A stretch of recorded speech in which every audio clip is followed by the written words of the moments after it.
Muy buenas tardes con todos los participantes. Los saludamos desde el Ministerio de Salud, de la Dirección de Infosalud, de la Dirección General de Telesalud, Referencia y Urgencias. El día de hoy, martes 19 de mayo, tendremos la ponencia Uso del equipo de protección personal, a cargo del doctor Edgardo Nepo, quien es consultor nacional en enfermedades transmisibles de la Organización Panamericana de la Salud, de la Organización Mundial de la Salud. Y me acompaña también el doctor Carlos Castillo Solórzano, asesor del despacho viceministerial de Salud Pública y coordinador del Comité de Expertos del Ministerio de Salud. Quisiera recordarles que cualquier pregunta, duda o consulta pueden hacerlas llegar mediante el chat en cualquier momento de la ponencia, que serán absueltas al término de la misma. Doctor Nepo, un placer contar con su presencia el día de hoy. Quedamos atentos a usted. Bienvenido.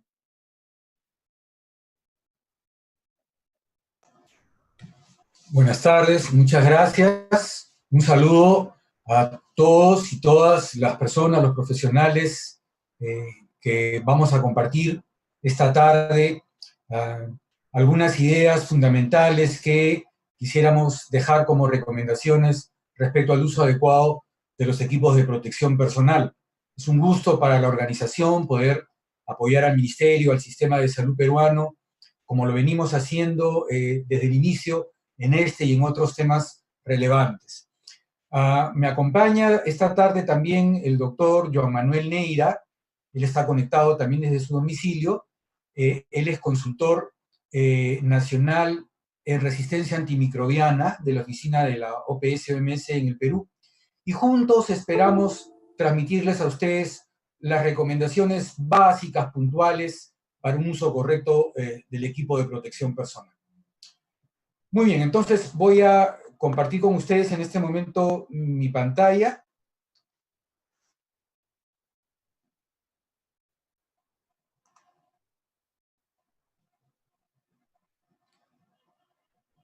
Me gustaría que me retornen si pueden ver la primera diapositiva, por favor. Sí, doctor, sí se logra visualizar claramente. Ok.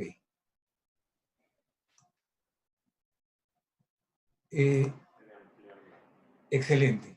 Sí, perfecto, se ve muy bien, doctor. Muchas Muy gracias. bien. Gracias. Ok, entonces, en realidad es una conversación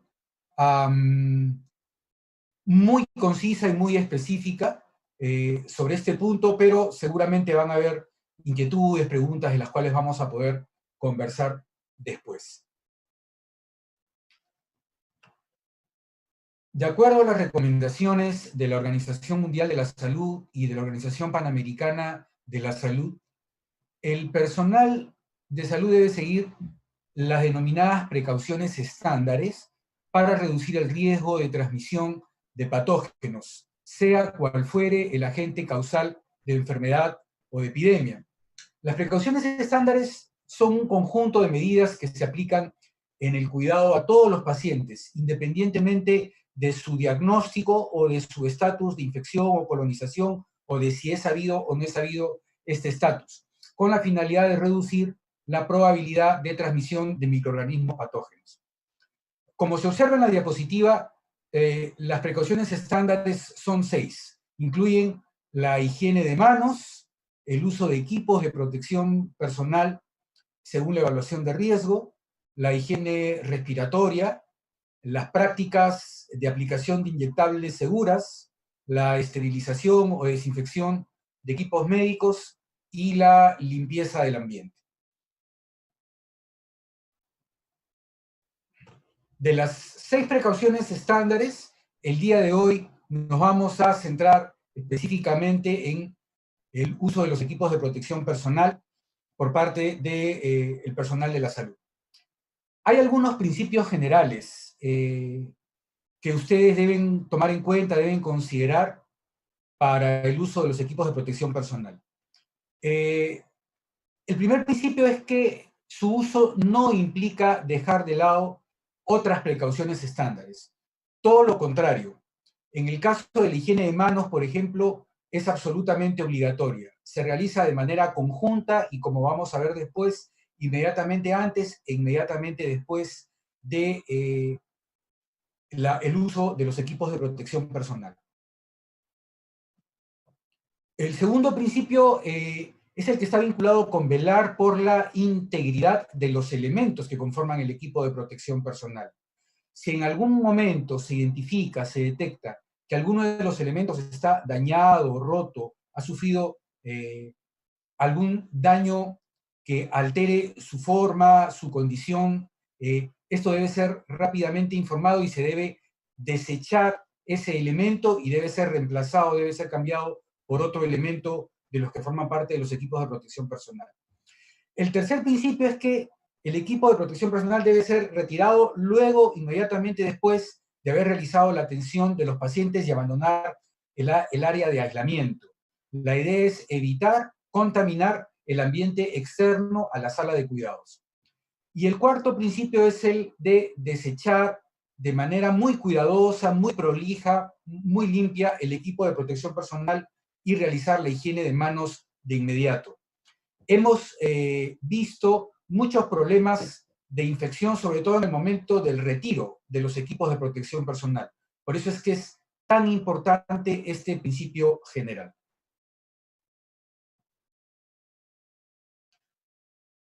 La decisión de qué elementos que conforman los equipos de protección personal hay que usar está en función al riesgo al que se expondrá el trabajador de la salud. Como vamos a ver después, hay unos que son mandatorios, hay otros que no necesariamente, dependiendo del nivel de exposición y las condiciones de riesgo del personal. El uso de los equipos permite establecer una barrera entre el agente, el microorganismo patógeno y el trabajador de salud, mantener su integridad física y reducir el daño de cualquier accidente laboral. Por ejemplo, de un pinchazo en el momento de la aplicación de un inyectable o de la toma de una muestra.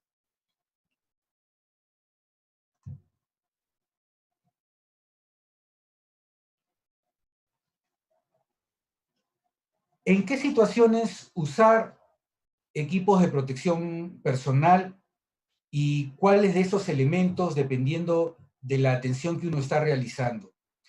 En cumplimiento de las recomendaciones de la OMS y de la OPS, y además de lo indicado en la normativa nacional, y hoy en la mañana hemos estado todos participando, además de la revisión de la norma que va a ser promulgada en los siguientes días, precisamente sobre uso de equipo de protección personal, pero ya hay normativa vigente en este momento que establece en términos generales el uso de estos equipos. Para el caso de atención de pacientes hospitalizados, se debe usar gran parte de los elementos que conforman los equipos de protección personal. El mandilón, la mascarilla, los protectores faciales y los guantes se deben usar siempre en la habitación del paciente COVID-19. En el caso de que se realicen procedimientos generadores de aerosoles, se debe utilizar el delantal o pechero y además el respirador, que puede ser N95 o puede ser alguno de sus equivalentes. El más conocido es el FFP2. En el caso del personal de limpieza, se incluye el uso de botas o calzado cerrado. En el caso de los vigilantes, deben usar mandilón, mascarilla quirúrgica y guantes. Es esencial, y vamos a insistir mucho con esto, que siempre se realice la higiene de manos. Entonces, en resumen, digamos, para la atención de los pacientes en la sala de hospitalización, mandilón, mascarilla quirúrgica, protectores faciales y guantes. Y en el caso de la realización de procedimientos que generan aerosoles, en vez de la mascarilla quirúrgica, hay que utilizar el respirador N95 o superior.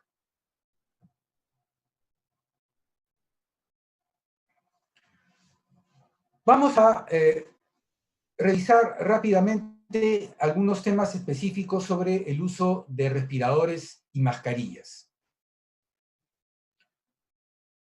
Como recordatorio, debemos tener presente que siempre hay que realizarse la higiene de manos con un desinfectante para manos a base de alcohol o con agua y jabón antes de colocarse la mascarilla.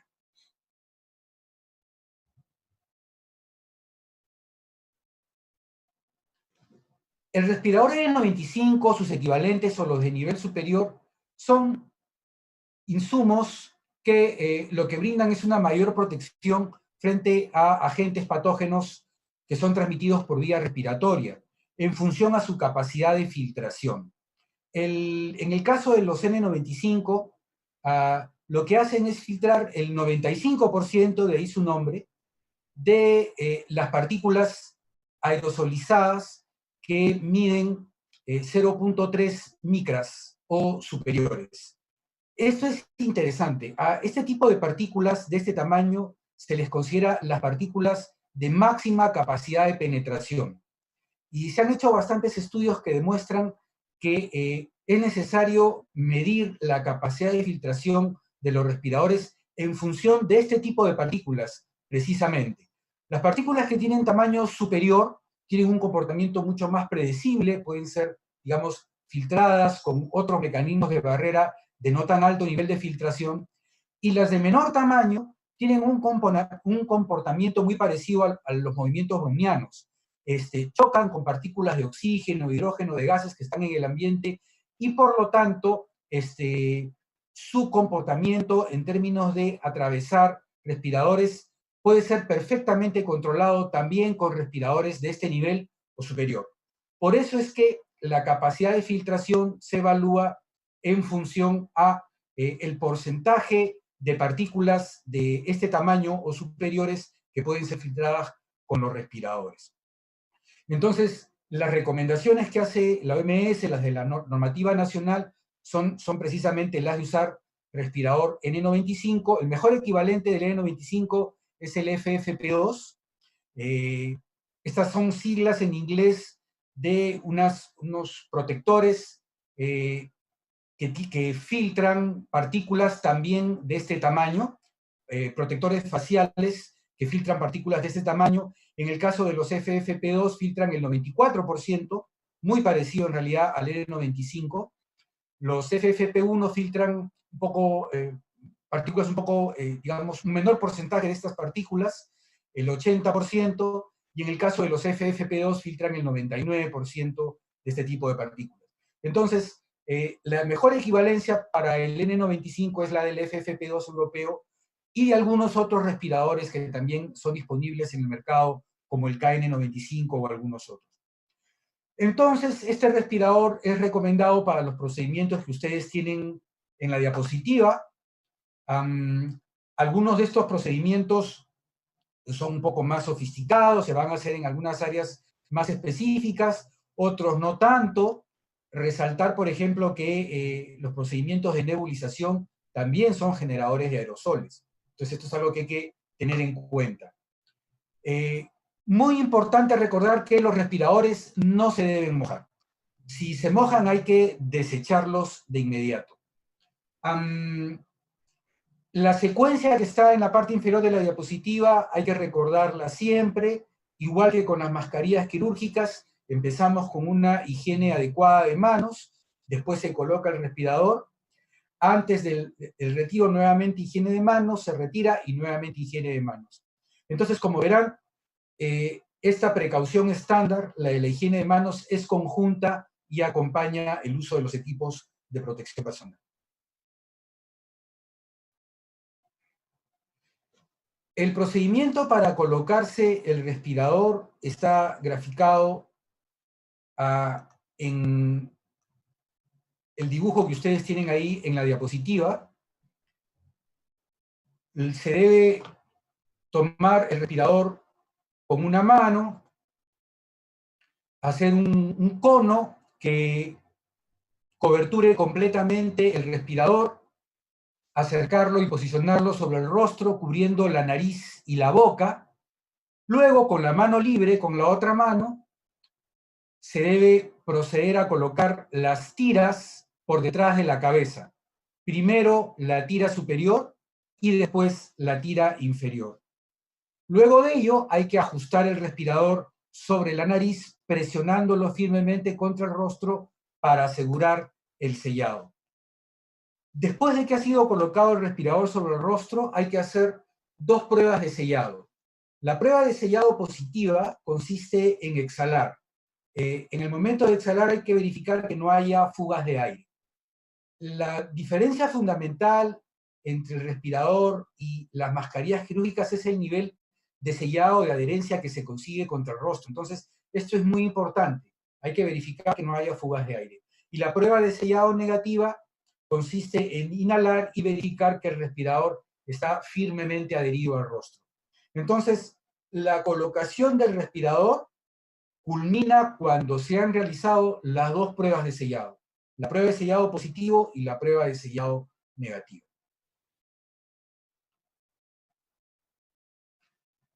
El retiro del respirador debe ser realizado tocando únicamente las tiras. No se debe tocar la superficie externa del respirador que está contaminada. Se retiran cada una en sentido inverso a como fueron colocadas, es decir, primero la tira inferior y después la tira superior, y deben ser desechadas inmediatamente en un recipiente para elementos biocontaminados. Inmediatamente después de haberse retirado el respirador hay que realizar la higiene de manos.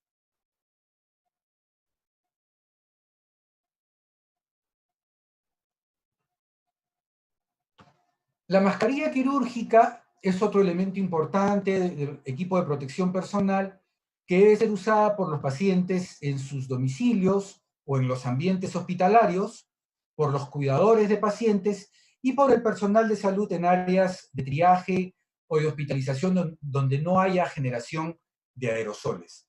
Las recomendaciones vigentes de la Organización Mundial de la Salud van en ese sentido. Vale la pena señalar que las recomendaciones nacionales e internacionales están en permanente revisión, pero digamos, a la fecha, esas son las recomendaciones de uso de este elemento de protección personal.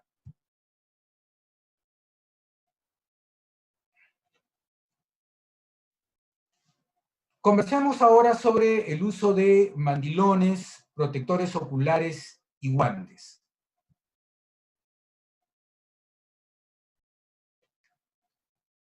El mandilón es el elemento del EPP que cubre el tronco, los brazos y las piernas. El objetivo del mandilón es prevenir la contaminación cuando se realizan procedimientos que generen salpicaduras de fluidos, sangre, secreciones o algunos otros, o que generen aerosoles. Al igual que en el caso de los respiradores o de las mascarillas, una vez que ha terminado el procedimiento y se abandona el sitio de atención, deben descartarse estos elementos. Los delantales de plástico deben utilizarse además de las batas si el material de la bata no es repelente a líquidos y la tarea a realizar puede dar lugar a salpicaduras en el cuerpo del personal de salud. Entonces, este es un elemento importante, debe ser removido inmediatamente después de salir del área en la que se ha atendido al paciente, debe permanecer durante todo el tiempo de atención y es muy importante para prevenir la transmisión cuando hay salpicaduras de fluidos o generación de aerosoles. La colocación del mandilón parece complicada, pero no lo es. Ahí hay un esquema que ustedes tienen de 5 pasos para colocarse el mandilón. Usualmente viene sellado en una bolsa, debe ser retirado de la bolsa y ubicar el área del cuello y desdoblarlo. Se introducen entonces los brazos por las mangas y luego se debe ubicar 2 tiras, una superior a la altura del cuello y una inferior a la altura de la cintura. Ambas deben atarse por la parte posterior del cuerpo. Al final de la presentación hay un video que ha preparado nuestra oficina regional sobre la colocación y el retiro de los equipos de protección personal. Va a ser muy interesante que ustedes vean ahí el video, la secuencia de los pasos que nos permiten una colocación y un retiro adecuado de estos elementos.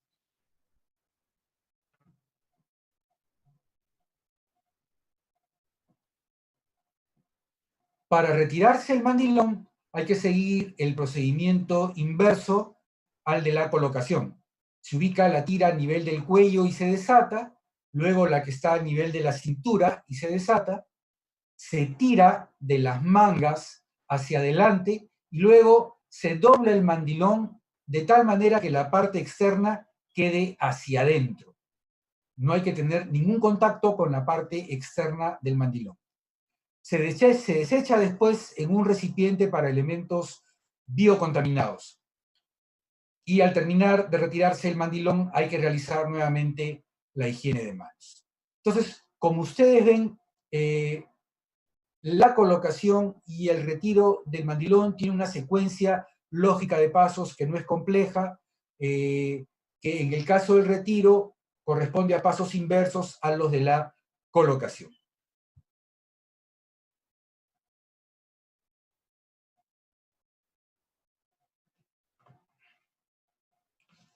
¿Cuándo usar gafas o protectores faciales? Se deben usar para proteger los ojos, la nariz y la boca del personal de salud para disminuir el contacto con secreciones respiratorias y otros fluidos corporales. Los lentes se usan cuando se realizan procedimientos generadores de aerosoles y cuando hay riesgo de salpicadura de secreciones o fluidos corporales. Es muy importante verificar siempre el ajuste de los lentes. Los protectores faciales se usan si se requiere protección total del rostro.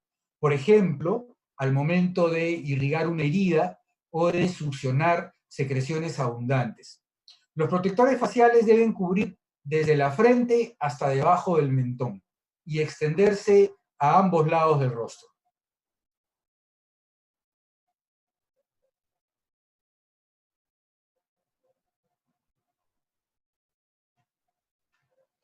Los guantes son unos elementos muy utilizados. Son ubicuos dentro de la atención de salud y previenen el contacto de las manos del personal con fluidos corporales del paciente.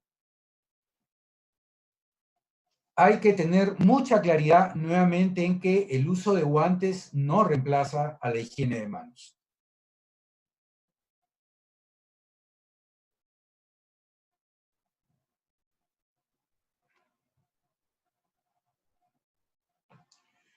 Igual que en el caso de la mascarilla, los respiradores y el mandilón, hay una secuencia de pasos para la colocación y para el retiro de los guantes. En el caso de los guantes quirúrgicos, estos vienen doblados, de tal forma que siempre dejan la parte interna correspondiente a la muñeca expuesta. Entonces, para colocarse en los guantes hay que tomar el primer guante, introducir la mano correspondiente sin tocar la parte externa del guante.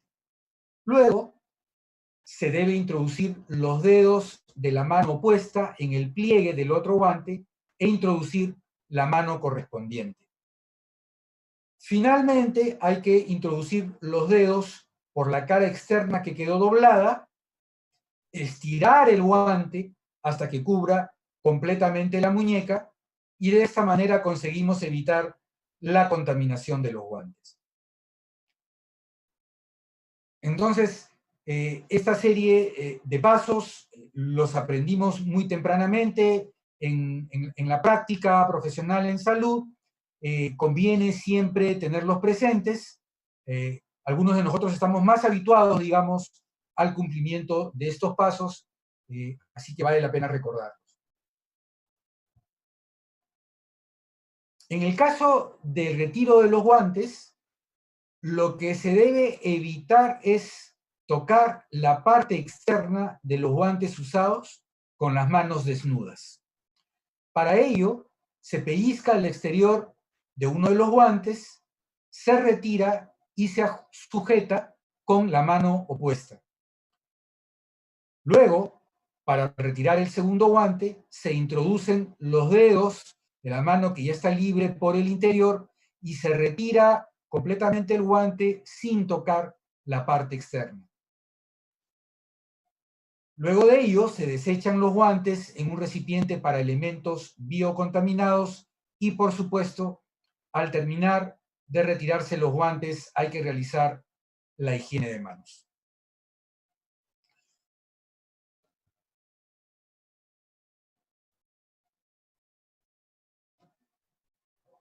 Algunas consideraciones adicionales que son importantes.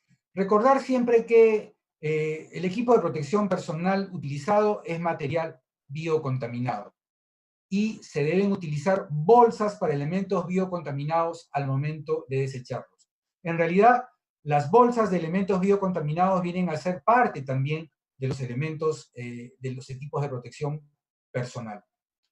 Estas bolsas son de color rojo, llevan un símbolo que identifica el contenido como un contenido de riesgo biológico.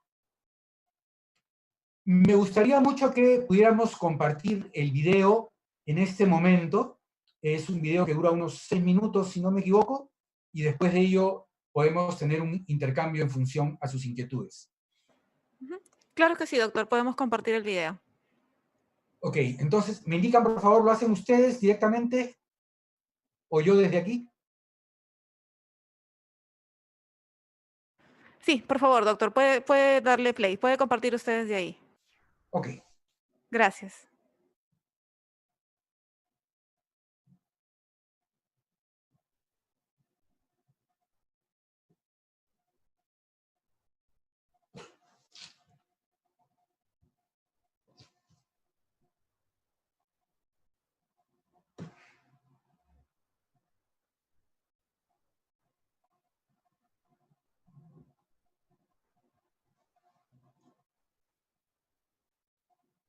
Doctor, si desea también se lo puede facilitar por interno al doctor Castillo y nosotros lo podemos reproducir desde aquí.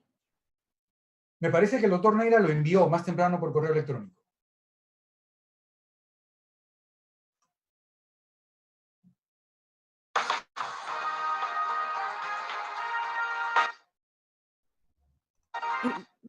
Disculpas, doctor, no se logra visualizar todavía el video.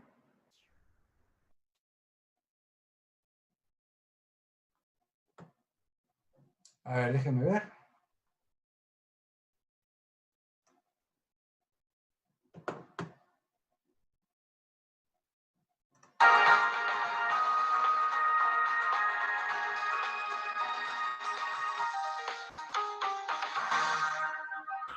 ¿Me indican, por favor? ¿Ya lo están viendo?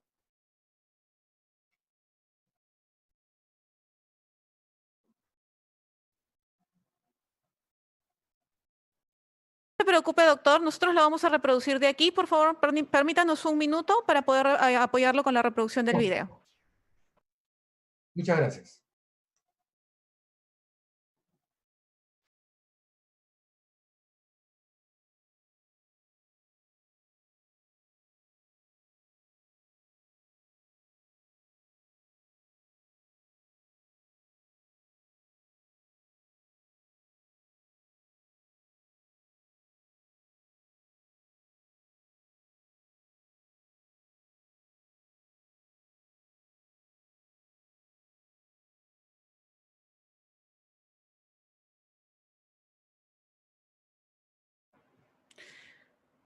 Perfecto, estamos compartiendo el video. Muchas gracias por su espera.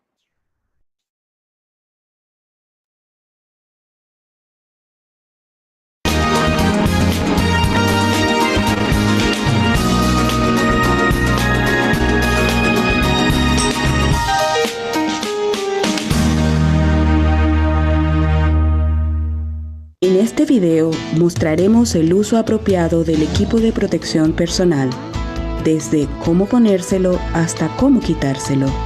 En primer lugar, describiremos cómo se utiliza el equipo completo y luego mostraremos el equipo necesario para obtener hisopados orofaringios y nasofaringios y aspirados nasales. El equipo de protección personal es un componente esencial del control de infecciones. Elementos que componen el equipo de protección personal: bata, guantes, protección ocular, anteojos protectores o careta protectora, mascarilla quirúrgica, bolsa de bioseguridad.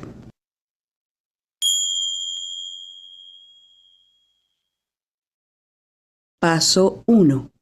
Lávese las manos muy bien con agua y jabón o con alcohol en gel para manos. Paso 2. Despliegue la bata y sosténgala de manera que la abertura quede hacia atrás. Colóquese las mangas y átese la bata al cuello y la cintura para que quede bien ajustada. Paso 3. Colóquese la mascarilla quirúrgica y ubíquela correctamente para que le cubra la nariz y boca. Paso 4. Colóquese los anteojos protectores que deben cubrirle los ojos para permitirle ver sin problemas. Nota: si usa anteojos, debe colocarse los anteojos protectores sobre sus anteojos recetados. Paso 5. Póngase los guantes asegurándose de que le cubran las muñecas y los puños de la bata.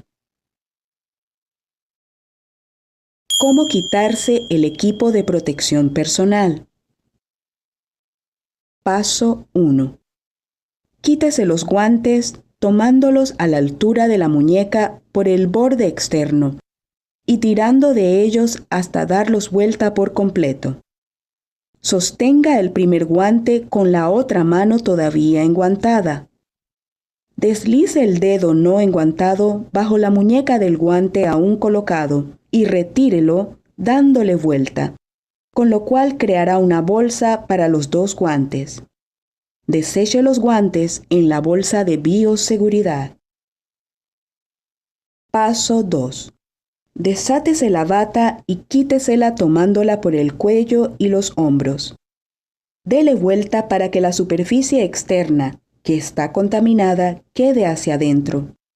Dóblela o enróllela y deséchela en la bolsa de bioseguridad. Paso 3. Lávese las manos muy bien con agua y jabón o con alcohol en gel para manos. Paso 4. Tome los anteojos por las varillas o la cinta elástica con las manos desenguantadas y quíteselos hacia arriba. Colóquelos en el recipiente indicado para que los desinfecten o desechen. Paso 5. Desate las cintas inferiores de la máscara y luego las superiores y quítese la máscara. Deséchela en la bolsa de bioseguridad. Paso 6. Lávese las manos muy bien con agua y jabón o con alcohol en gel para manos. Para realizar aspirados nasofaringios y orofaringios u obtener aspirados nasales, no suele ser necesario colocarse una bata porque es pequeño el riesgo de exposición a fluidos corporales.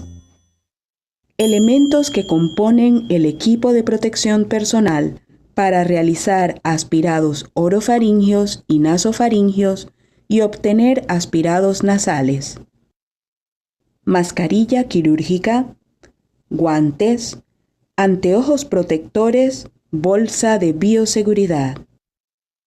¿Cómo colocarse el equipo de protección personal? Paso 1. Lávese las manos muy bien con agua y jabón o con alcohol en gel para manos. Paso 2. Colóquese la mascarilla quirúrgica y ubíquela correctamente para que le cubra la nariz y boca. Paso 3. Colóquese los anteojos protectores que deben cubrirle los ojos para permitirle ver sin problemas. Nota: si usa anteojos, debe colocarse los anteojos protectores sobre sus anteojos recetados. Paso 4. Póngase los guantes asegurándose de que le cubran las muñecas. ¿Cómo quitarse el equipo de protección personal? Paso 1. Quítese los guantes tomándolos a la altura de la muñeca por el borde externo y tirando de ellos hasta darlos vuelta por completo. Sostenga el primer guante con la otra mano todavía enguantada. Deslice el dedo no enguantado bajo la muñeca del guante aún colocado y retírelo dándole vuelta, con lo cual creará una bolsa para los dos guantes. Deseche los guantes en la bolsa de bioseguridad. Paso 2. Lávese las manos muy bien con agua y jabón o con alcohol en gel para manos. Paso 3. Tome los anteojos por las varillas o la cinta elástica con las manos desenguantadas y quíteselos hacia arriba. Colóquelos en el recipiente indicado para que los desinfecten o desechen. Paso 4. Desate las cintas inferiores de la máscara y luego las superiores y quítese la máscara. Deséchela en la bolsa de bioseguridad. Paso 5. Lávese las manos muy bien con agua y jabón o con alcohol en gel para manos.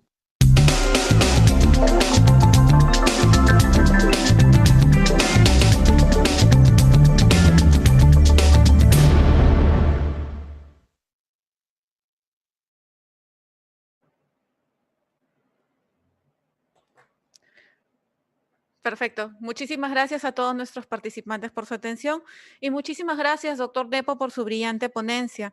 A continuación tenemos algunas preguntas de nuestros participantes.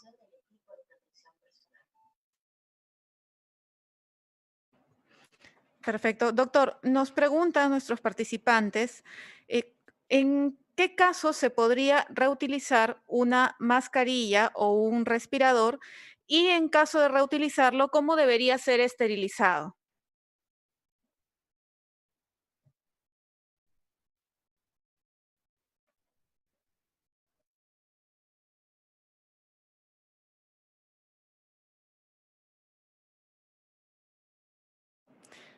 Mil disculpas, doctor Nepo, ¿nos logra escuchar?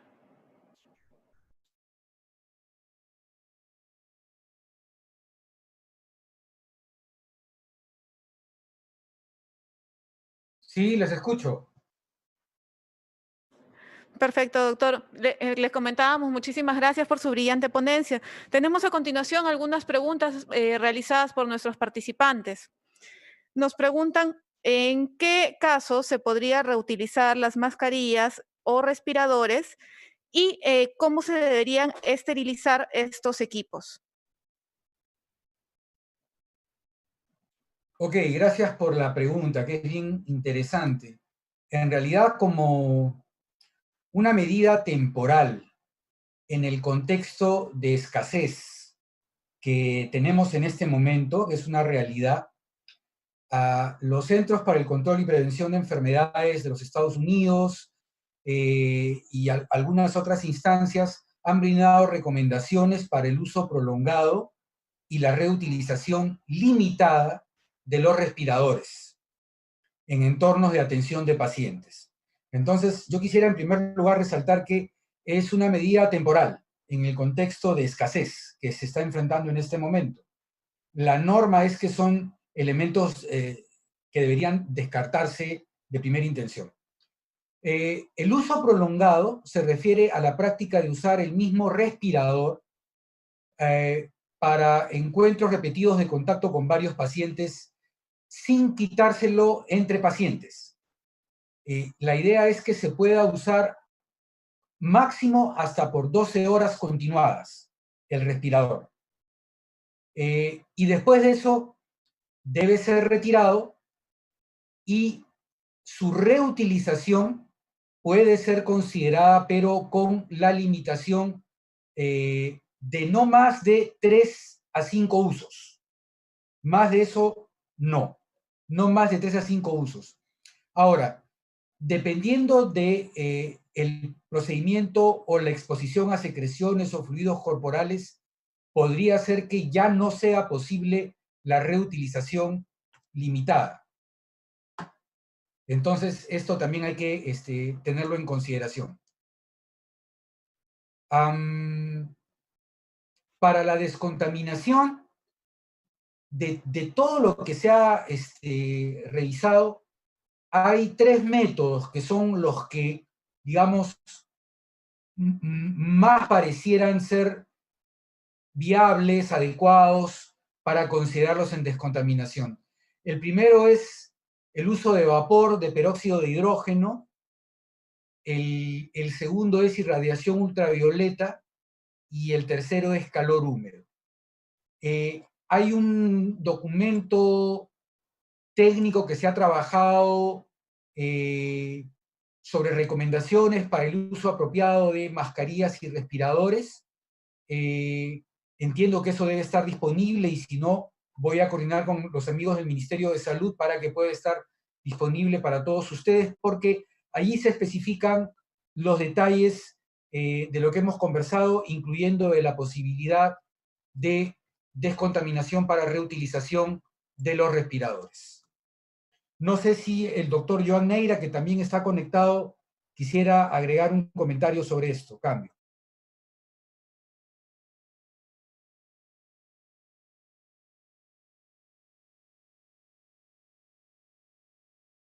Sí, adelante, doctor Neira. Bienvenido, lo escuchamos.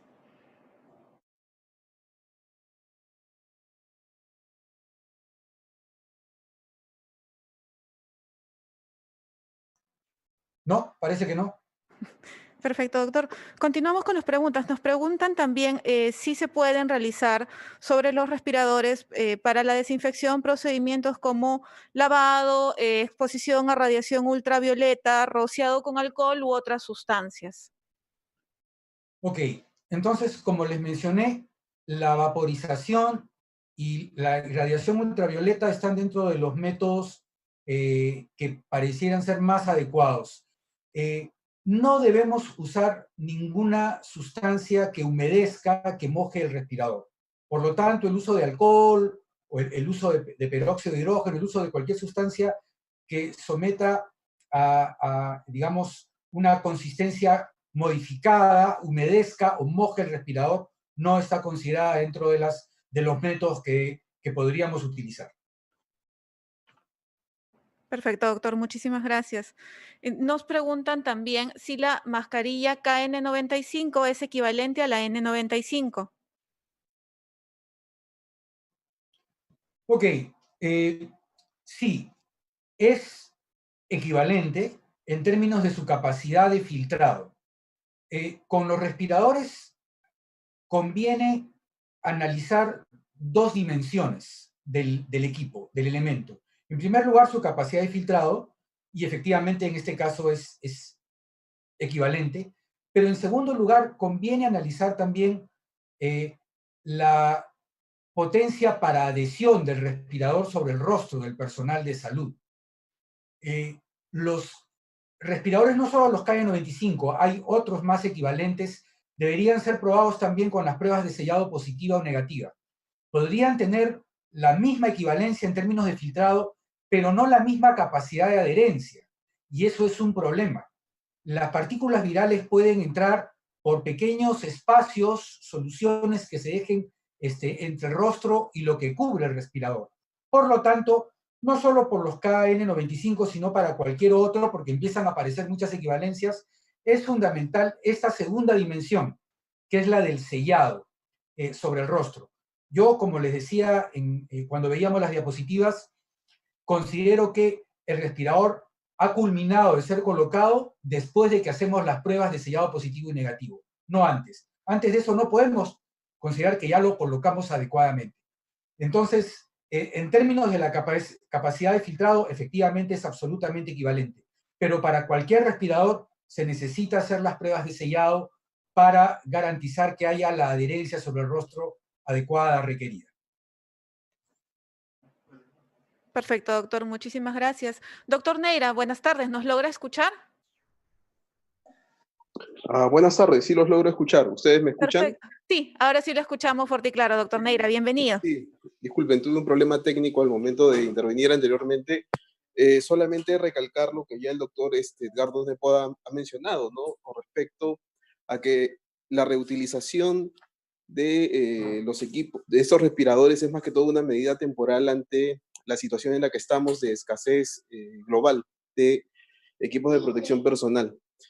Lo que sí es absolutamente necesario que ustedes entiendan es que por ningún motivo, si es que la mascarilla o el respirador están húmedos o tienen secreciones, no hay que reutilizarlos, hay que descartarlos.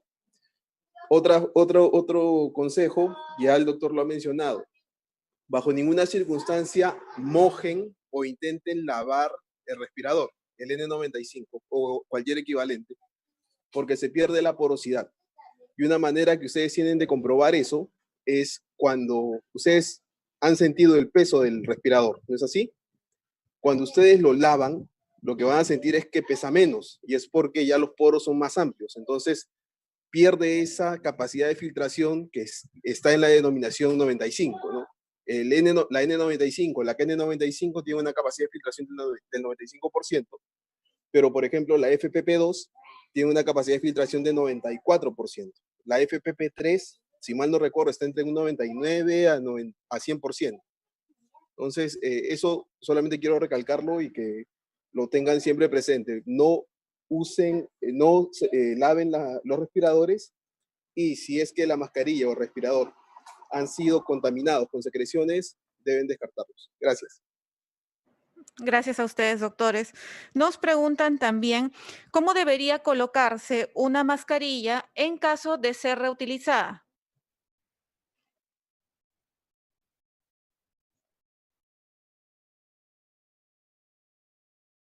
Ok, los pasos para la colocación y para el retiro son los mismos. Se esperaría que en el caso de los respiradores, después de estas medidas, digamos, para conseguir su descontaminación, hayan quedado en condiciones muy semejantes a un respirador que recién abrimos, que recién sacamos de su empaque. Entonces, por lo tanto, la secuencia de pasos para la colocación y para el retiro debe ser la misma que hemos explicado cuando el producto es usado por primera vez. Perfecto, doctor. Muchísimas gracias. Nos preguntan también, en el caso del personal cirujano dentista, ¿cuál es el EPP adecuado que deberían emplear? Si deben usar mamelucos, un mandilón, mascarilla N95.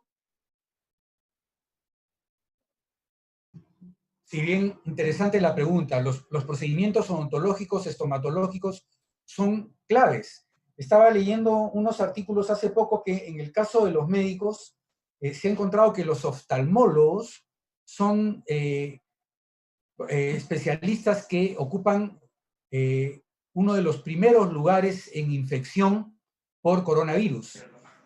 Muy interesante. Y esto tiene que ver con la proximidad con el paciente, con la capacidad de estar cerca de la emisión del aliento en el cual pueden haber partículas virales, ¿no? O la conversación. Entonces, en el caso de los odontólogos pasa lo mismo. Adicionalmente, hay muchos procedimientos estomatológicos en los cuales se pueden producir aerosoles. Por lo tanto, si es que el estomatólogo, el odontólogo va a realizar un procedimiento de estos, es necesario que cumpla con el uso de los elementos del equipo de protección personal que habíamos indicado para procedimientos generadores de aerosoles. Es decir, debería usar su mandilón, su perchera que lo cubre descartable, un respirador N95, guantes, por supuesto, y lentes de protección solar o protección completa para su rostro. No sé si Joan Manuel quiere comentar algo sobre esto.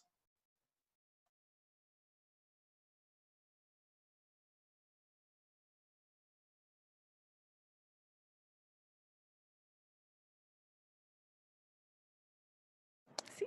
Perfecto. Doctor Neira, lo escuchamos. ¿Algún comentario adicional?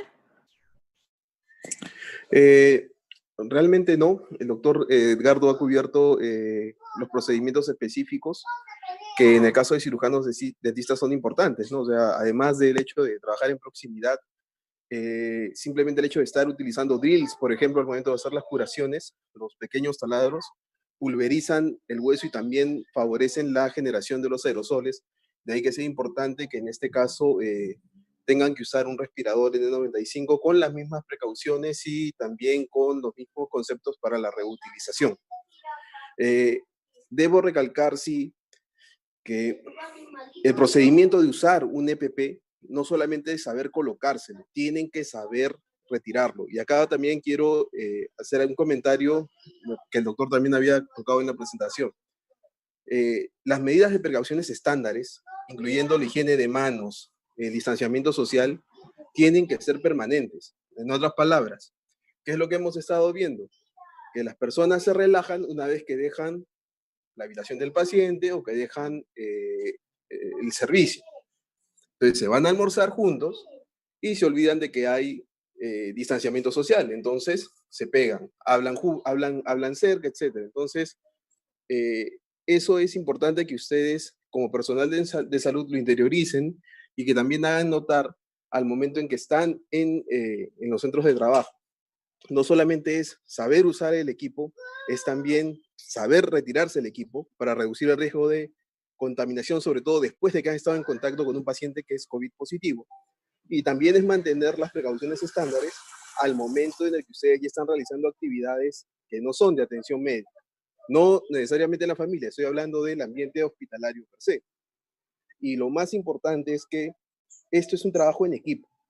Entonces, ustedes mismos son los que tienen que estar apoyándose y hablando con sus colegas en caso vean de que hay de alguna u otra manera un relajamiento en el uso del equipo de protección personal o en el seguimiento de las precauciones estándares, ¿no? La principal, ¿cuál es? Ya lo ha mencionado el doctor en la presentación, la higiene de manos, antes, después de colocarse y retirarse el equipo. Y es importantísimo hacerlo. Tal vez no con agua y jabón si es que no está disponible, pero sí con el alcohol gel, que esperemos que también esté disponible. Entonces, eso es importante. No solamente colocarse, quitarse, sino también mantener las precauciones estándares durante todas las actividades que se realicen y sobre todo que ustedes mismos sirvan como más que vigilantes, es apoyar al personal en que estas medidas se mantengan y sean constantes y consistentes. Cambio. Perfecto, doctores, muchísimas gracias. Bueno, tenemos más preguntas. Nos preguntan también con respecto a las mascarillas. ¿Cómo deberían de ponerse? ¿Qué color debería ser el que está hacia afuera? Y si deberían de colocarse a la inversa, también nos preguntan.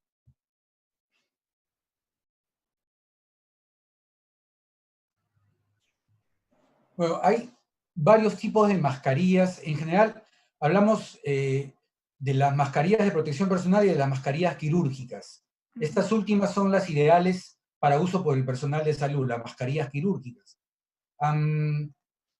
Las mascarillas quirúrgicas son de dos tipos, ¿no? Las mascarillas de tipo 1 que tienen una capacidad como barrera importante, sobre todo para agentes bacterianos, para partículas más gruesas, y las de tipo 2 un poco más finas. Y además hay unas mascarillas que tienen también la capacidad de resistir a fluidos, a secreciones. Usualmente son las que se usan en cirugía. La colocación y el retiro de las mascarillas la hemos revisado en la presentación. La idea es aplicar las tiras de una manera que permita comodidad en su empleo sobre el rostro. Si la persona usa lentes, debe colocarlos encima de la parte superior de la mascarilla. Hay que fijar la mascarilla con este dispositivo metálico que tiene para que quede bien adherida, bien firme a la nariz. La mascarilla es desechable. La mascarilla que se usa por el personal de salud debería usarse una sola vez, ser desechada. Igual higiene de manos antes y después de colocársela. Si se moja, desecharla de inmediato, pedir una nueva, cambiarla, no se puede seguir usando. Y además recordar que debería haber disponibilidad suficiente de ellas para que sean suministradas a las personas que llegan con sospecha de padecer del COVID-19 para que se les pueda de inmediato indicar su uso, ¿no? Usualmente igual vienen empaquetadas, vienen con toda la facilidad para usarlas. Para la colocación, similar a lo que pasa con el caso de los respiradores, es fundamental el tema de las tiras. En el caso de las mascarillas generales de protección, no de las mascarillas quirúrgicas, suelen venir con tiras que se colocan alrededor de las orejas. Entonces, un poco más sencillo. En el caso de las quirúrgicas vienen tiras sueltas que hay que atar encima de la cabeza, por detrás, sobre los oídos y por debajo de los oídos. Entonces ahí hay una diferencia que hay que tener cuidado, pero en términos generales el uso es similar. Y entonces lo más importante, como decía el doctor Neira, es en el momento del retiro ser muy escrupulosos, solo tocar las tiras de la mascarilla, no la superficie externa, porque esta ya está contaminada. No sé, Joan, si quieres agregar algo sobre mascarilla.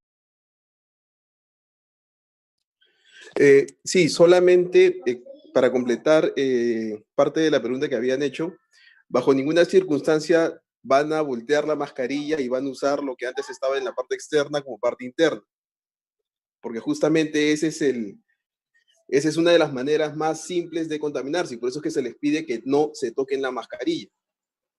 ¿Ok? Si se tocan la mascarilla, ¿qué tienen que hacer? Higiene de manos de inmediato. Entonces, por favor, no hay manera de que ustedes volteen la mascarilla y la puedan volver a usar. Y reitero lo que acaba de decir el doctor Edgardo, si ustedes tienen que retirarse la mascarilla, se retiran tocando solamente las tiras o la tira elástica. No se agarra la mascarilla bajo ninguna, no se agarra la superficie de la mascarilla bajo ninguna circunstancia. En caso lo hagan, de inmediato, luego de desecharla, hacen la higiene de manos, sea a través de lavado con agua y jabón o el uso de alcohol gel. Cambio. Perfecto, doctores. Muchísimas gracias por su respuesta. Nos preguntan también con respecto al uso prolongado de la mascarilla quirúrgica. ¿Cómo se puede evitar la retención de CO2 y cefaleas que podrían producirse?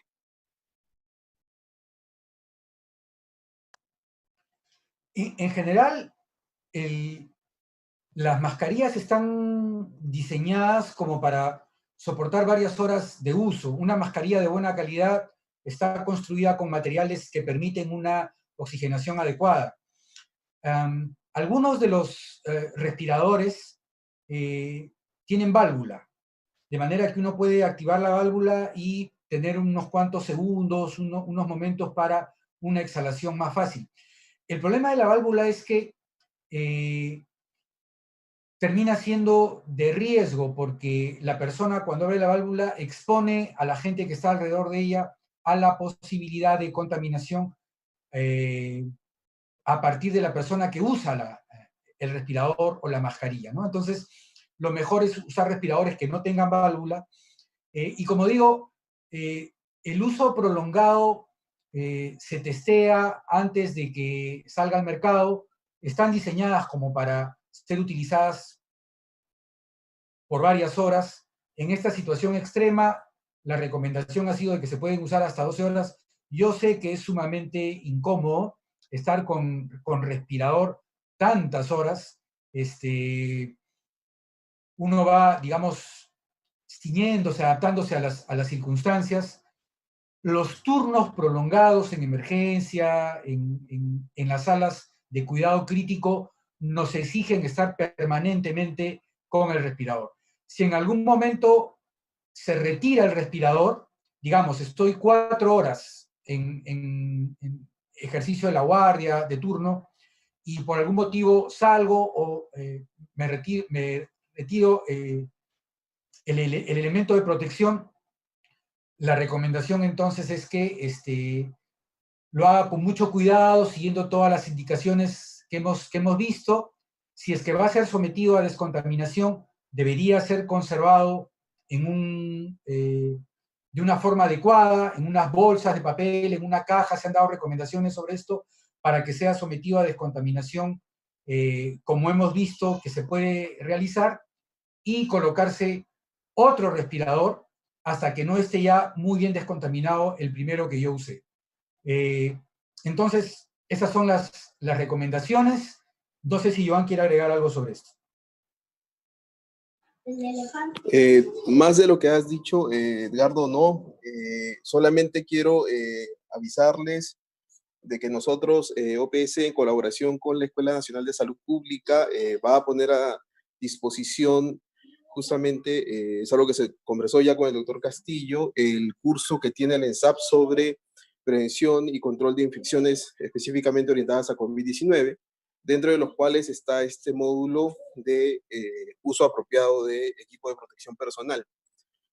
Nosotros haremos llegar al doctor Castillo el enlace en el campus virtual de OPS para que todos ustedes puedan tener acceso a los contenidos del curso y a todos los materiales de apoyo, incluyendo el material propio de OPS más el material material y documentos del curso. Cambio. Perfecto, doctores, muchísimas gracias.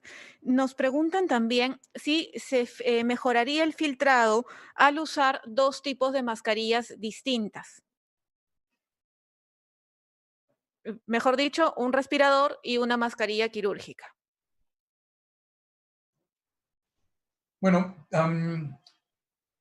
he estado revisando algunos artículos y no he encontrado realmente evidencia de que haya protección adicional específicamente para lo que estamos enfrentando ahora por el uso, por ejemplo, de doble mascarilla o de respirador y mascarilla encima, pero digamos, es posible claramente concluir que tener un respirador y una mascarilla encima ayuda a que se proteja de mejor modo, el respirador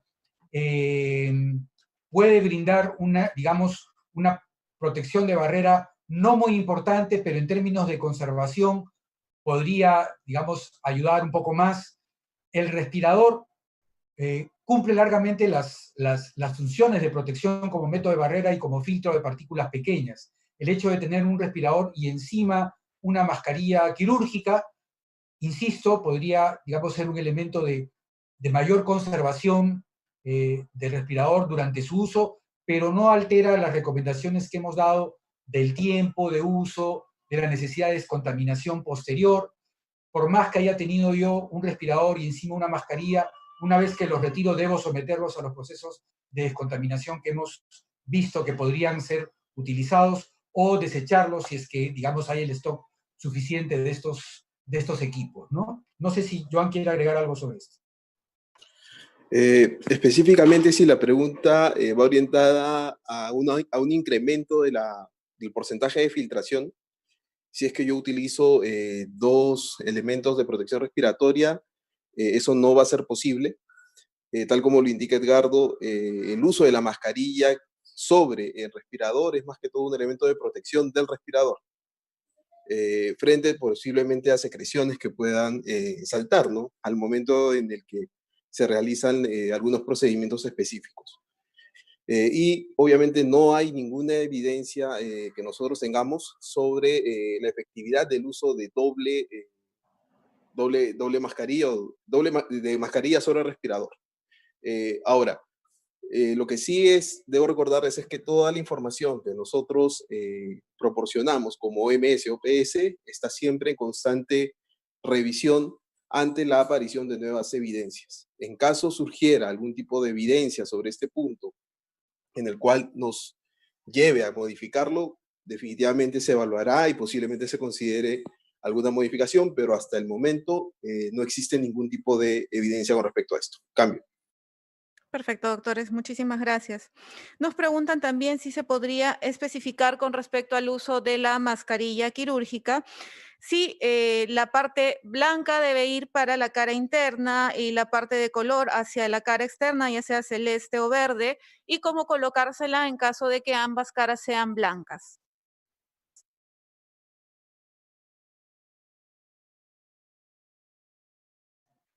Ok, Joan, ahí tú con eso, por favor.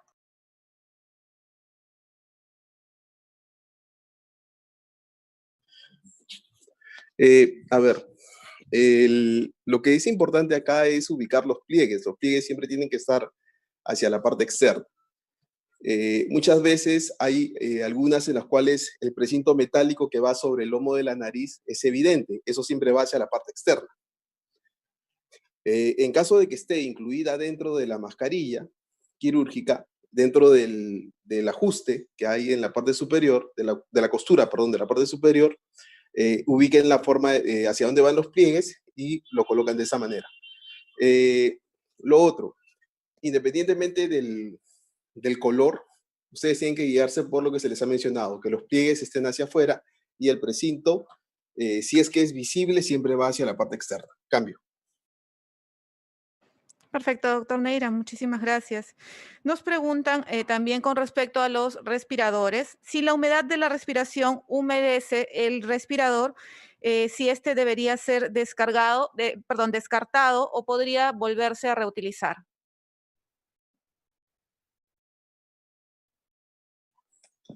Si me permiten, Edgardo. Adelante, Iván.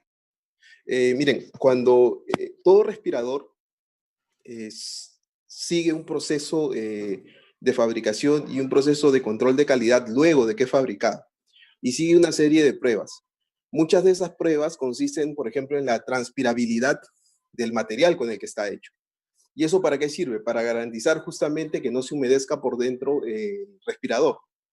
Y de esta manera, porque de esa manera podría afectar la capacidad de filtración. Es muy difícil, no, diría que es prácticamente imposible que se humedezca el respirador por dentro debido a su respiración, a no ser que ustedes lo mojen de alguna manera. Por eso les digo, si es que se moja el respirador, no lo pueden ya usar, porque ya perdió capacidad de filtración. Sin embargo, eso no se aplica a la humedad generada al momento en que ustedes respiran, porque la transpirabilidad es una de las propiedades que tiene este material con el cual están hechos los respiradores. Cambio. Perfecto, doctor Quizás Neira. ahí Sí, doctor Nepo. un comentario. En realidad, lo que hay que tener en cuenta es cuándo desechar el respirador, ¿no? Porque Joan ha explicado bastante bien que son diseñados precisamente para las condiciones de trabajo, en ambientes cerrados, en ambientes hospitalarios, en los cuales va a haber sudoración, va a haber transpiración, y están diseñados para resistir. Pero hay que desechar los respiradores, en primer lugar, si se contaminan con secreciones, con sangre, con secreciones respiratorias, nasales o fluidos corporales de los pacientes. Entonces, si el respirador se humedece, se contamina con un fluido corporal de un paciente, hay que desecharlo. Si se siente que se ha perdido el ajuste del respirador a la cara, entonces esta es otra circunstancia en la cual hay que desechar el respirador.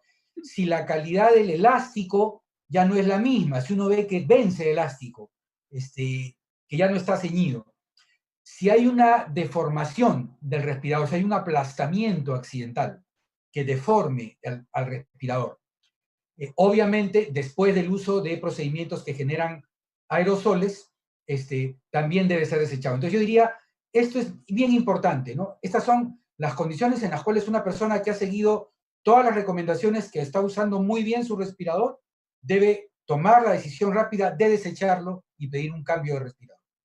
Adelante, por favor. Preguntan también si podría estar recomendado el uso de mandilones de tela.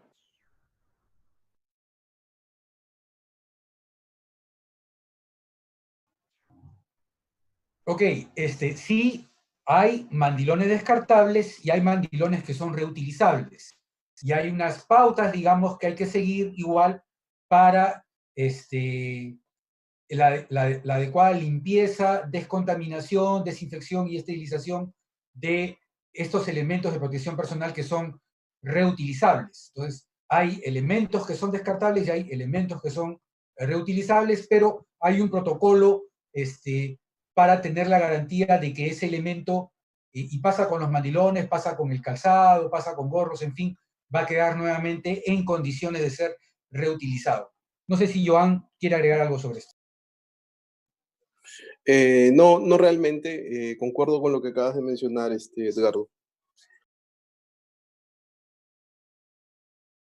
Preguntan también si es recomendable el uso de respiradores tipo full face o también de respiradores de tipo industrial.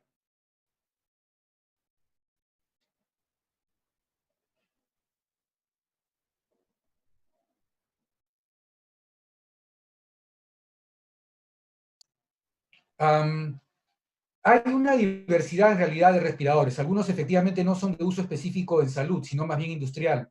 Y están diseñados para prevenir inhalación de gases tóxicos, de contaminantes químicos, que no es específicamente la función que se persigue acá. Lo importante para cualquier equipo que uno desee usar es revisar sus especificaciones. En la ficha técnica, en las especificaciones del producto, se detalla el tipo y el nivel de protección que brinda. Hay dispositivos, hay respiradores que a simple vista parecerían garantizar una gran protección. Sin embargo, cuando uno revisa el detalle de la ficha técnica, descubre que no es así. Entonces, yo diría que lo importante, porque hay una gran diversidad en realidad, es tener acceso a las especificaciones en las que se señala el tipo y el nivel de filtración que garantiza ese dispositivo, ese elemento de protección personal. No sé, Joan, si tú tienes alguna información sobre esto. Yo lo que recomendaría es que revisen siempre la página web del fabricante. Tal como se ha indicado, existen diferentes tipos de respiradores y los fabricantes son los que indican en base a los códigos que vienen grabados en los respiradores, diferentes características, dentro de ellas cuáles son de uso médico y cuáles son de uso industrial. Muchos de los respiradores de uso industrial son justamente para evitar la inhalación de químicos. El químico, a diferencia de los elementos orgánicos, puede ingresar rápidamente sin necesidad y se requiere un filtro mucho más específico para eso. Obviamente se actúa a través de enlaces, etcétera, que permiten que el respirador capture ese elemento, pero no necesariamente significa que va a funcionar para microorganismos. Entonces, por eso, por favor, ante la duda, siempre es bueno que revisen, tal como lo indicó el doctor Nepo, las especificaciones del producto y siempre dense una vuelta por la página web del fabricante. Cambio. Nos preguntan también si es recomendable el uso de mascarilla quirúrgica en el caso de atención de pacientes sospechosos o COVID positivo. En general, la recomendación es que haya uso de mascarilla quirúrgica en los establecimientos de salud en este momento, digamos, ¿no? Puede haber problemas de disponibilidad que obliguen a uso de otro tipo de dispositivos que también son buenos. Si se puede usar mascarilla quirúrgica, sería mucho más recomendable. No sé si Iván quiere comentar algo sobre esto. Por favor, quiero que recuerden todos ustedes algo. La mascarilla quirúrgica, el uso del EPP es uno de los elementos que previene el contagio, es decir, reduce la transmisión. Pero también tienen que tener en cuenta las otras precauciones estándares que el doctor Nepo mencionó al inicio de la presentación. Higiene de manos, el distanciamiento social, la etiqueta respiratoria, colocar al paciente que llega, que es sospechoso, porque nosotros no sabemos si es que realmente es positivo o no, una mascarilla, más que todo porque para evitar una sensación de falsa seguridad por el simple hecho de usar cualquier tipo de protector respiratorio, sea una mascarilla o un respirador N95. ¿Ok? Las recomendaciones nuestras se basan en justamente la reducción del riesgo de contagio. Y en este caso es la mascarilla quirúrgica la que previene justamente este tipo de contagio, ya que el respirador N95 es el que se ha indicado en caso que se realicen procedimientos generadores de aerosoles, tal como se explicó en la presentación. Cambio. Perfecto, doctores, muchísimas gracias. Nos preguntan también en cuanto al uso de guantes en la parte comunitaria, si esto está recomendado y si se debería usar doble guante en el ámbito asistencial. Es interesante la pregunta. A ver, yo un comentario y después el doctor Neiras quizás pueda complementar. Lo más importante es que el uso de los guantes esté restringido. En el caso de los guantes quirúrgicos, de los guantes especiales para personal de salud. En el caso de la comunidad, solo recomendarlo quizás para los trabajadores que tienen múltiple contacto con objetos y con objetos en los que puede haber retención de virus o unas cuantas horas. pero siempre con una práctica de cambiarlos periódicamente, cada cierto tiempo, y no estar en una jornada completa. Para los usuarios de los servicios, para las personas que van a los bancos, a los mercados, en fin, la verdad es que no es muy recomendable.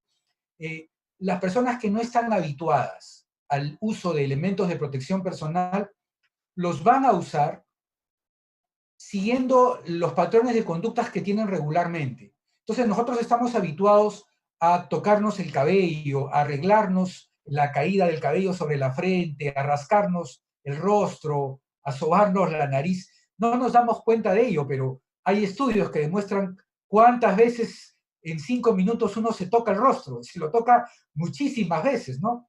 Entonces, la persona que usa los guantes no está habituada a seguir el patrón de comportamiento de una persona entrenada para usar equipos de protección personal. Entonces, inevitablemente va a estar con sus guantes y así no quiera, porque no está habituada, se va a tocar la cara, ¿no? Entonces, puede terminar siendo más peligroso, más perjudicial el tenerlos. Además, si se van a usar en realidad, y en Europa, por ejemplo, se han estado usando así, en Europa uno va a un supermercado y le dan el guante al momento de ingresar y al momento de salir lo desecha y lo tira a una bolsa. Yo no sé si acá estamos en capacidad realmente de hacer algo así. Por lo tanto, la recomendación es que en comunidad los usuarios no lo usen. Y sí lo podrían usar algunos trabajadores que están sometidos a ciertas condiciones en las cuales pueden tener mucho mayor contacto con superficies o con personas que puedan ser portadoras del virus. No sé, Iván, si quieres decir algo. Más que solamente para completar un poco la segunda parte de la pregunta, ¿no? No tenemos evidencia con respecto al uso de doble guante como protección o como que aumente la protección o reduzca aún más el riesgo de transmisión durante la pandemia, ¿no? Coincido en que el uso de los guantes es un tema que actualmente está en discusión, pero a nivel comunitario no es una recomendación que nosotros tenemos como OMS OPS. Cambio. Perfecto, doctores, muchísimas gracias. Nos preguntan también si es recomendable el uso de soluciones de alcohol gel sobre los guantes.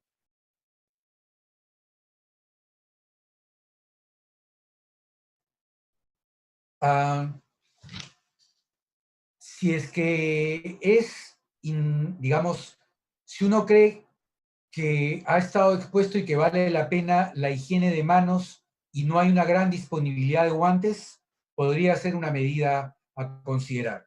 En realidad, uno esperaría que la higiene de manos, sea con agua y jabón o con alcohol gel, sea directamente sobre las superficies de las manos sin ninguna intermediación. Y si uno cree que ha habido un riesgo con el uso de guantes, los deseche y los reemplace por otros, pero entendemos que en el escenario actual es complicado. Entonces, yo diría que podría ser una medida a considerar. No sé cómo lo ve Joan Manuel. Coincido. Miren, cuando uno se realiza la higiene de manos, se puede hacer a través del lavado con agua y jabón, y la condición en la cual tenemos que usarlo es cuando vemos suciedad evidente en las manos, por ejemplo, ¿no? Cuando no hay suciedad evidente en las manos o no ha habido contacto con secreciones, es que podemos utilizar el alcohol gel. ¿Qué es lo que pasa con los guantes? Todos ustedes supongo que han ido a un supermercado, algunos habrán usado guantes, y lo que han visto es que al terminar cuando dejan del carrito, ven sus manos enguantadas y van a ver que el guante ya está manchado, ¿no? Si ustedes se aplican el alcohol gel, posiblemente ni siquiera logren sacar. Así que coincido con lo que indica el doctor. Primero, ante una situación de escasez, lamentablemente podemos recurrir a esto. Sin embargo, la principal medida en este caso sería desechar de inmediato el guante y utilizar otro par, en caso haya ya suciedad evidente, ¿no? Cambio. Perfecto, doctores, muchísimas gracias. Finalmente también nos preguntan, y en aras del tiempo, ¿en qué casos estaría recomendado el uso de respiradores tipo N99 y en qué casos estaría recomendado el uso de respiradores con válvulas?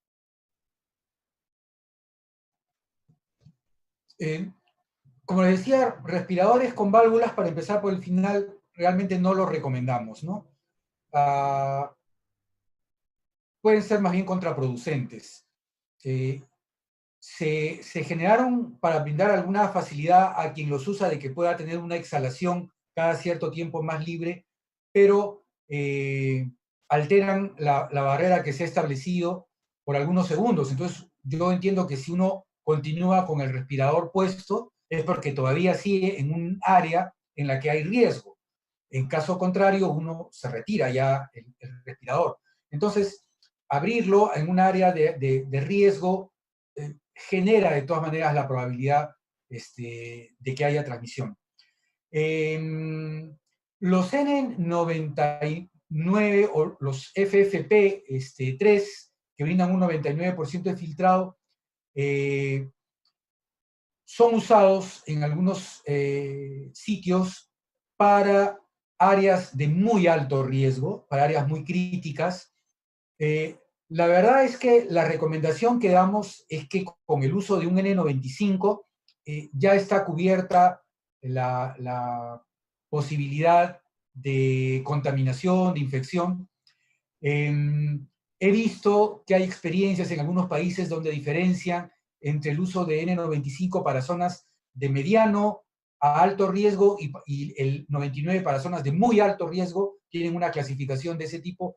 En general, yo diría que ya con el uso del N95 es bastante fuerte la protección, estamos bastante bien seguros de la protección que brinda.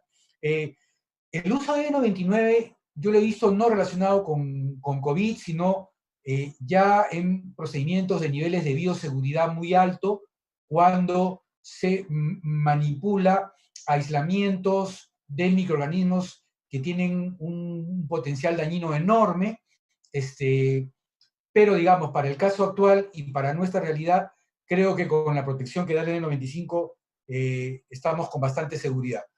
No sé qué comentario tiene Joan sobre este tema. Bueno, con respecto al incremento en el porcentaje de filtración, realmente nuestra recomendación va hacia el uso de N95 o sus equivalentes, ¿no? Que pueden ser el FPP2, la KN95, también hay otros respiradores fabricados en otros países que también cuentan con esta equivalencia. Con respecto a una N99 o una FPP3 o el RD100, que lo he visto en algunos establecimientos, más me parece que el uso actual de estos se relaciona a la escasez que hay de respiradores N95 de sus equivalentes. La protección es similar desde el punto de vista de las acciones que ustedes van a realizar dentro de la atención médica a pacientes COVID-19, por lo que persistimos nosotros en nuestra recomendación de que sea N95. Cambio. Perfecto, doctores. Muchísimas gracias por su excelente ponencia y de esta manera contribuir al fortalecimiento de capacidades de nuestro sector salud. Queremos también agradecer la participación de quienes nos acompañan en esta tarde como espectadores, ya que tenemos una gran cantidad de preguntas. Hemos tenido a través de la sala Zoom conectados más de 960 personas y también a través del canal de YouTube hemos recibido cerca a 1.200 comentarios. Hemos estado justamente seleccionando los más frecuentes y aquellas preguntas que hayan quedado pendientes, nosotros las haremos llegar a nuestros ponentes para que podamos también compartirlas con ustedes a través de la caja de comentarios del YouTube. Y antes de finalizar esta tarde, quiero ceder la palabra al doctor Carlos Castillo Solórzano, quien me acompaña el día de hoy. Adelante, doctor Castillo, y quedamos atentos a usted. Bueno, buenas tardes a todos los amigos que están conectados y agradecer de manera especial al doctor Joan Neira y el doctor Edgar Nepo, consultores de la Organización Panamericana de la Salud, que muchas veces nos preocupamos por otros temas y no este, que es importante y es esencial. Es el uso de los equipos de protección personal. Una de las cosas que hemos podido observar y en nuestra investigación epidemiológica de los trabajadores de salud que se han contagiado, se han vestido bien. Lo que siempre le digo, el problema se ha dado al momento de retirar los equipos de protección personal. Si ustedes recuerdan, cuando se empezó a hablar del brote de ébola, los primeros que empezaron a ser contagiados fue el mismo personal de salud. Y fue también al momento de retirarse los equipos de protección personal. Por eso es muy importante, y yo quisiera enfatizar, esto también lo mencionó el doctor Joan Neira, en el sentido de que hay que tener mucho cuidado al momento de desvestirse, es decir, al momento de retirarse los equipos de protección personal. Y yo, por la cantidad de personas que se han conectado, cerca de 5,000, es un curso que es unas charlas que creo que la vamos a repetir pronto, y también teniendo en cuenta en la presentación muchas de las preguntas que ustedes han hecho. Esta es una enfermedad que tiene 150 días y que la estamos conociendo. No hay mucha evidencia, vamos aprendiendo cada día. Y de acuerdo a las evidencias, como se ha manifestado, muchas de las cosas también puede cambiar. Y yo creo que están conectados en su mayoría, y por no decir en su totalidad, profesionales de la salud. Y ustedes saben que las recomendaciones hay que hacerlas con evidencia. Y no se trata de marchas ni contramarchas. Lo que es recomendado hoy día, y después podemos cambiar esas recomendaciones, y eso es muy importante. Así es que las cosas, y quiero agradecer también al equipo de Telesalud, telecapacitaciones, porque realmente nos permiten llegar a ustedes con todas las informaciones nuevas. Esta es una pandemia que estamos viviendo en tiempo real, y las necesidades de información también son en tiempo real. Vamos a pasar a todos ustedes este link que nos están ofreciendo los colegas de OPS para hacer este curso, ¿no?, de control de infecciones, un curso que han desarrollado con la Escuela de Salud Pública del Ministerio de Salud. Vamos a continuar con estas actividades de capacitación. Comunicarles que la otra semana los expertos están discutiendo nuevamente el tema de tratamiento, y la próxima semana volveremos con ustedes con justamente el tratamiento de los casos leves y la oportunidad de llegar tempranamente a atender a los pacientes. Bueno, muchísimas gracias nuevamente y buenas tardes. Muchísimas gracias, doctor Castillo, por sus palabras. Un gusto contar con su presencia el día de hoy. Y muchísimas gracias también al doctor Nepo y al doctor Neira, que nos acompañan para fortalecer las capacidades de nuestro sector salud. Ha sido un gusto tenerlos esta tarde con nosotros. Muchísimas gracias. Muchas gracias también a todos nuestros participantes. Sí, doctor Nepo, adelante. No, solo para despedirme, muchas gracias a ustedes también, saludos para todos. Muchísimas gracias a usted. Si me sí, permite, doctor Neira, adelante, claro que sí. Solamente agradecerles la oportunidad que se nos ha dado para poder compartir las experiencias y parte de las recomendaciones que damos como OMS, OPS.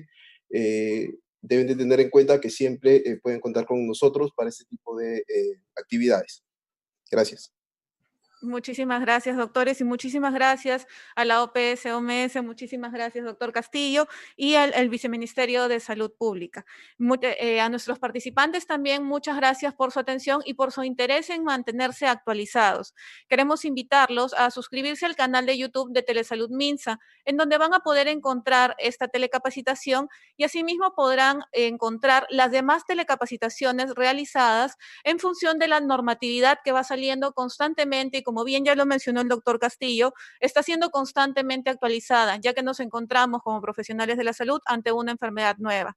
Muchísimas gracias a todos por la atención prestada y nos vemos en las siguientes telecapacitaciones. Hasta luego.